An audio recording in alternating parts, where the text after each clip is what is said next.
Good morning friends, welcome to Step Study Centre by Mukul sir. जैसा कि आप लोगों को मालूम है कि हम अभी वर्तमान में एमपीपीएससी प्री के लिए कक्षाएं चला रहे हैं, जो मेंस की पॉइंट ऑफ व्यू से भी बहुत आईएमपी हैं। तो आप लोगों को मालूम है कि हम इसके पहले 5.1 भी पढ़ा चुके हैं। 5.1 में हमने मध्य प्रदेश की जो भौतिक प्रदेश है उसके बारे में थोड़ी चर्चा की थी, उसके प्रकारों के बारे में, कहाँ कहाँ कौन सी चोटी कितनी ऊंचाई पर है, कौन सी नदी किस पर्वत से निकलती है, इस सब के बारे में हम चर्चा कर चुके हैं। तो देखते हैं हम आज के मोटिवेशनल कोटेज की तरफ और उसके बाद बढ़ेंगे हम लेक्चर की तरफ। तो सबसे पहले मोटिवेशनल कोटेज। पानी से नहाने वाले तो बस लिबास बदलते हैं। क्या लिखा है इधर? पानी से नहाने वाले तो बस लिबास बदलते हैं, जो पसीने से नहाते हैं वो इतिहास बदलते हैं। बस आपको ये ध्यान रखना है, ये एथलीट के लिए है, लेकिन आप लोगों के अंदर भी ये काम आता है। कैसे कि अगर गर्मी के समय में आप सोच रहे हैं कि गर्मी में आप बैठे हैं, कूलर में नहीं बैठ पा रहे हैं, तो आप पढ़ाई नहीं करेंगे। ऐसा नहीं है, आपको पढ़ाई करना है। बस आपको अपना ये ध्यान रखना है कि आप पसीने से जब नहाएंगे ना, तभी आप इतिहास बदल सकते हैं, ना कि आप पानी से नहाएंगे। पानी से तो सब नहाते हैं, लेकिन जो पसीने से नहाता है, आपने उसेन बोल्ट का नाम सुना होगा, मोहम्मद फराय का नाम सुना होगा, अपने यहाँ बहुत व्यक्तियों के नाम सुने होंगे जो पसीने से नहाते रहते हैं। मोहम्मद फराय एक ऐसा व्यक्ति है जिसने 5,000 मीटर 10,000 मीटर के वर्ल्ड रिकॉर्ड बनाए हुए हैं। उनके रिकॉर्ड अभी तक कोई नहीं तोड़ पाया है। तो उनके बारे में सोचिए कि आखिर उन्होंने कैसे रिकॉर्ड बनाए हैं, कैसे आखिर इन सब चीज़ों के बारे में उन्होंने करके दिखाया। तो ठीक ना। तो सबसे आप बढ़ते हैं हम आज के लेक्चर की तरफ। क्या है आज का लेक्चर? आपने इस मूवी को तो देखा ही होगा, ये केजीएफ है। बहुत मैंने तो नहीं देखी है, खैर मैंने तो केवल इसका नाम सुना था। केजीएफ मूवी का है ये डायलॉग, तो आप लोग इसको देख सकते हैं। तो आज हम पढ़ेंगे मध्य प्रदेश का सतपुड़ा श्रेणी प्रदेश। तो देखिए, सबसे पहले ये मालूम हो चाहिए सतपुड़ा श्रेणी प्रदेश कहाँ है। तो सबसे पहले देख रहे होंगे आप, यहाँ पर है सतपुड़ा श्रेणी प्रदेश। यहाँ जो धूपगढ़ है ये मध्य प्रदेश की सबसे ऊंची चोटी है। इसका ऊंचाई है 1350 मीटर है। अब ये बुरहानपुर दर्रे से होकर निकलती है। कहाँ से है? बुरहानपुर दर्रे से होकर उद्घाटित होता है। क्या है, मैं जो बोल रहा हूँ ना, इसको आप ध्यान रख सकते हैं, क्योंकि कोई कोई चीज़ मैं लिख नहीं पाता हूँ, तो मुझे याद रहता है, मैं आपको बोल देता हूँ। तो यहाँ पर 11% आपको देखने को मिल जाएगा। इसका प्रतिशत कि कितने प्रतिशत है? 11% आपको यहाँ मध्य प्रदेश के देखने को मिल जाएगा। यहाँ पर भी आपको देखने को मिल रहा होगा सतपुड़ा श्रेणी, ठीक ना। तो आगे के मैप में देख लीजिए, थोड़ा 3D इमेज दी गई है यहाँ पे, जो बिल्कुल आपको दिख रहा होंगे पहाड़ कैसे हैं, सतपुड़ा श्रेणी के दिख रहा है ना, यहाँ से आएंगे।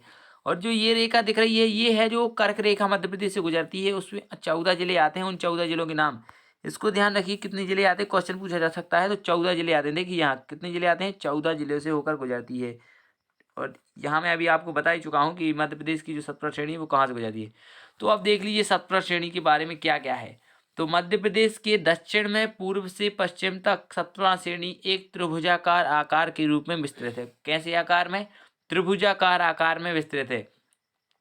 यह प्रदेश मंडला, डिंडोरी, बालाघाट, सिवनी, छिंदवाड़ा, बैतूल, हरदा व खंडवा, खरगोन में देखने को मिल जाएगा। आपको कहाँ कहाँ देखने की मिलेगी आपको ये सतपुड़ा श्रेणी? सबसे पहले आपको देखने को मिल जाएगा, पेन ले रहा है 2 मिनट। सबसे पहले आपको मंडला में, दूसरा डिंडोरी, बालाघाट, सिवनी, छिंदवाड़ा, बैतूल, हरदा, खंडवा, खरगोन। आपको 4-5 जी कहाँ है, कितने कितने? मंडला, डिंडोरी, बालाघाट, सिवनी, छिंदवाड़ा, बैतूल, हरदा, खंडवा, खरगोन में आपको देखने को मिल जाएगा। इस प्रदेश के उत्तर पूर्व में बघेलखंड का पठार और दक्षिण में महाराष्ट्र राज्य स्थित है। दिखा देते हैं आपको मैप में। इसके जो उत्तर पूर्व में है वो काय का पठार है? छत्तीसगढ़ का पठार आपको देखने को मिल जाएगा। और दक्षिण में महाराष्ट्र देखने को मिल जाएगा। यहाँ जो है इस साइड ये क्या है? महाराष्ट्र। इस साइड पेन ले लेते हैं, चलो कोई बात नहीं। ये इस साइड आपको महाराष्ट्र MS देखने को मिल जाएगा, ठीक ना। इसको आप ध्यान रख सकते हैं। इस साइड क्या है? यूपी है। क्या है? इस साइड यूपी है, इसको ध्यान रखिएगा। क्या है, क्वेश्चन बन जाते हैं। मध्य प्रदेश के उत्तर में क्या है? तो यूपी है, इसको भी ध्यान रख सकते हैं, ठीक ना।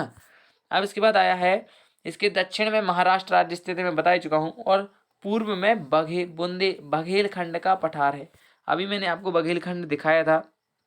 ये बुंदेलखंड है, ये बुंदेलखंड है, ये बघेलखंड है। दिख रहा है आपको? ये क्या है? बघेलखंड। यहाँ देख लीजिए, ये कौन सी दिशा है? पूर्व दिशा में। कौन सा पठार है? बघेलखंड का पठार आपको देखने को मिल जाएगा। ये बघेलखंड का पठार दिख रहा है आपको? ये पूर्व दिशा में आपको देखने को मिल रहा होगा, ठीक ना। अब इसके बाद बढ़ते हैं कि इसकी कालीभीत की पहाड़ियाँ जो 678 मीटर ऊंची हैं। इसमें सतपुड़ा श्रेणी में कौन कौन सी पहाड़ियाँ आती हैं, इसको भी ध्यान में रखिए, क्योंकि क्वेश्चन ऐसा बनेगा कि निम्नलिखित में से कौन सी पहाड़ी सतपुड़ा श्रेणी में नहीं आती है। तो आपको ये 3 पहाड़ियों को तो याद करना ही है। कालीभीत की पहाड़ी जो 678 मीटर ऊंची है, बड़वानी पहाड़ी जो 641 मीटर ऊंची है, महादेव पहाड़ी में स्थित धूपगढ़ शिखर। कौन कौन से हैं? धूपगढ़ शिखर, समझ में आया? शिखर नहीं लिखा है, शिखर लिखा है। सतपुड़ा व मध्य प्रदेश राज्य का सर्वोच्च पर्वत शिखर है। सर्वोच्च समझते हो? सबसे ऊंचा, ठीक ना? इसको ध्यान रखिएगा। कितनी मीटर है ये? 1350 आपको देखने को मिल जाएगी। 1350 मीटर आपको देखने को मिल जाएगी। सतपुड़ा प्रदेश में नर्मदा, ताप्ती, गोदावरी अफवाह तंत्र की नदियां प्रवाहित होती हैं। कैसी कैसी? सतपुड़ा प्रदेश में नर्मदा, ताप्ती, गोदावरी अफवाह तंत्र की नदियां प्रवाहित होती हैं। इसको भी आप ध्यान रख सकते हैं, क्वेश्चन आ सकता है। निम्नलिखित में से कौन सी नदी सतपुड़ा प्रदेश में से प्रवाहित नहीं होती है? तो आपको ये याद होंगी कि कितनी नदियां प्रवाहित हो रही हैं, तो आप अपने आप बता देंगे कि ये नदी प्रवाहित नहीं होगी। क्या है, जो यूपीएससी का लेवल होता है ना, वो लेवल जो है बहुत, यूपीएससी हो चाहे एमपीपीएससी का जो लेवल होता है ना, उसमें क्या किया जाता है कि बच्चे से ज़्यादा जानकारी पूछी जाती है कि बच्चे को ज़्यादा से ज़्यादा नॉलेज है कि नहीं। अगर बच्चे को कम नॉलेज होगा तो वो कैसे उसमें डीएम के पद पे, एसडीएम के पद पे बैठ पाएगा, डीएसपी बन पाएगा। क्योंकि क्या है, जो कम पढ़े लिखे होते हैं, कम पढ़े लिखे का मतलब ये नहीं कि बिल्कुल कम पढ़े लिखे का मतलब ये होता है कि उसको कम नॉलेज है, तो वो एमपी पुलिस का पेपर निकालेगा। लेकिन जिसको ज़्यादा नॉलेज है ना, वो डीएसपी बनेगा ना डायरेक्ट, तो वो डीएसपी के हिसाब से ही पेपर देंगे। ऐसा तो है नहीं कि भैया दे देंगे एमपी पुलिस जैसा पेपर दे दिए सरल और कह देंगे भाई डीएसपी बन जाओ, तो ये नहीं हो सकता। इसके लिए आपको थोड़ा डीपली पढ़ना पड़ेगा और मेहनत करनी पड़ेगी। क्योंकि अब एमपी पुलिस वाले भी कितनी मेहनत कर रहे हैं, लेकिन फिर भी उनका सिलेक्शन नहीं हो पा रहा। तो आपको तो डीएसपी बनना है, एसपी बनना है, तो उसकी सोच के चलिए, ठीक ना। अब सतपुड़ा प्रदेश में कौन कौन सी नदी आती है? तो सबसे पहली आती है नर्मदा, दूसरी आती है ताप्ती, तीसरी गोदावरी, चौथी तीन आती है। कौन कौन सी? नर्मदा, ताप्ती, गोदावरी। सीधा क्वेश्चन आ जाएगा आपको, निम्नलिखित में से सतपुड़ा सीढ़ी से कौन सी नदी नहीं निकलती है? तो आपको सीधा तीन दे देंगे, नर्मदा, ताप्ती, गोदावरी, चौथी ऐसी भी दे देंगे जैसे गंगा दे देंगे। तो सीधा मालूम है गंगा नहीं निकलती है, या फिर अलकनंदा कह देंगे, अलकनंदा नहीं निकलती है, महानदी भी कह देंगे, कोई भी चीज़ कह सकते हैं, ठीक ना। अब आता है जिनमें से बेनगंगा, गार, शक्कर, छोटी तवा, छोटी महानदी है, यहाँ तवा नहीं है, क्या है? छोटी महानदी। इसको ध्यान रखिए। क्या है, मैं बता चुका हूँ, जो भी चीज़ मुझे याद आती जाती मैं उसको आपको ऐड कर देता हूँ। छोटी महानदी, तवा, वर्धा आदि प्रमुख नदियाँ हैं जो इसकी सहायक नदियों को देखने को मिल जाएंगी, ठीक है ना। तो यही था हमारा आज का प्यारा डिस्कशन। अगर आपको अच्छा लगा तो इसको लाइक कीजिए, शेयर कीजिए और सब्सक्राइब कीजिए, ठीक ना। और अगर आपको कोई भी डाउट वगैरह हो रहा है ना, तो आप हमसे डायरेक्ट संपर्क कर सकते हैं हमारे फेसबुक अकाउंट पर, इंस्टाग्राम अकाउंट पर, टेलीग्राम पर और व्हाट्सएप ग्रुप पर भी आप हमसे संपर्क कर सकते हैं। तो thanks for watching my YouTube channel Step Study Centre by Mukul sir. Like, share and subscribe, join Telegram, FB, Instagram.